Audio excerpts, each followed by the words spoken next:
Selamat datang, kali ini kita akan membahas tentang image. Untuk menampilkan sebuah gambar di dalam dokumen HTML, kita perlu menggunakan elemen img. Ya, ini ya, elemen img.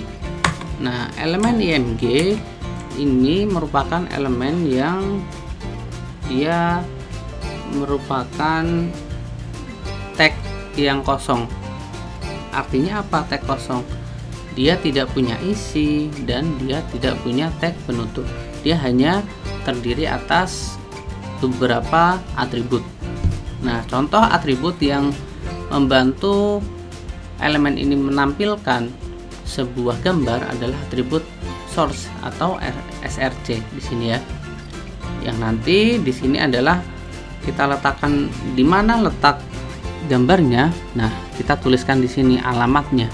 Nah, kemudian untuk atribut alt atau alternatif ya, ini digunakan untuk ketika nanti website tidak bisa membaca atau tidak bisa menampilkan gambar, dia akan menuliskan apa yang kita tulis yang ada di atribut alt. Misalnya kita tulis ini gambar saya misalnya.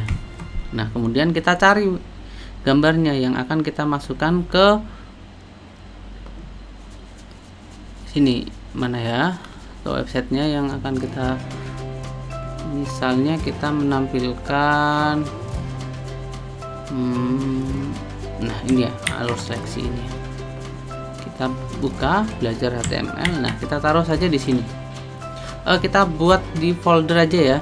Kita buat di folder supaya kita terbiasa rapi. Artinya kalau file gambar kita kumpulkan di gambar dan seterusnya. Nah, sudah kita masukkan. Sekarang kita masukkan alamatnya, di mana letak gambarnya. Nah, ini ya. Karena indeks ini berada di sini, artinya kita perlu masuk ke dalam img. Karena gambarnya berada di sini, berada di dalam img. Maka kita harus masuk dulu ke folder img. Caranya adalah kita ketikkan di sini img, kita enter. Nah, baru kita pilih gambarnya di sini. Nanti akan otomatis muncul nama gambarnya kalau misalnya teman-teman menggunakan Visual Studio Code. Selanjutnya, kalau misalnya teman-teman ingin mengakses di luar dari file atau folder dari belajar HTML, misalnya gambar ini teman-teman letakkan di sini, di local disk D di sini misalnya. Nah, bagaimana cara mengaksesnya? Cara mengaksesnya adalah kalian mundur satu langkah. Mundur berapa langkah untuk mendapatkan file itu? Misalnya di sini ya tadi ya. Nah, letaknya awal kan di sini. Dia harus mundur satu langkah. Maka ini juga sama. Untuk mundur satu langkah kita tulis titik 2 kali slice, baru kita pilih gambar yang kita inginkan. Seperti ini. Kita jalankan dulu ya. Kita jalankan dulu. Nah, dia akan berhasil menampilkan gambar. Sekarang kita kembalikan gambarnya, karena tidak bagus kalau misalnya gambar tidak disatukan dengan file website. Nah, kita letakkan di sini. Oke, sudah. Di sini kita ubah lagi img. Nah, kita pilih gambar yang tadi.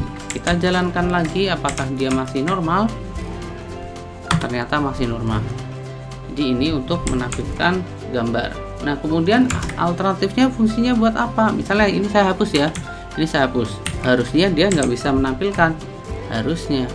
Nah, di sini yang muncul adalah alternatif teksnya yang ada di sini. Nah, di sini.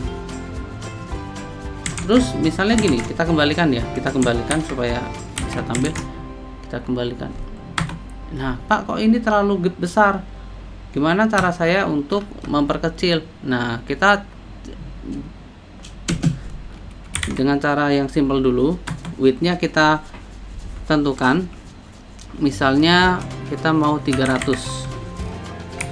terus height-nya misalnya 400 ya. Sekarang kita refresh. Nah, seperti ini. Ini adalah untuk mengecilkan atau untuk mengatur ukuran dari gambar. Kita sesuaikan. Nah, supaya lebih bagus lagi, kita pakai salah satu aja. Kita mau lebarnya berapa? Walaupun pakai dua juga nggak apa-apa, tergantung kebutuhan teman-teman. Nah, ini akan menyesuaikan kalau misalnya salah satu yang dipakai itu. Oke, ini saja tentang bagaimana cara menampilkan gambar. Semoga teman-teman paham. Apabila ada pertanyaan silahkan ditulis di kolom komentar. Terima kasih. Assalamualaikum warahmatullahi wabarakatuh.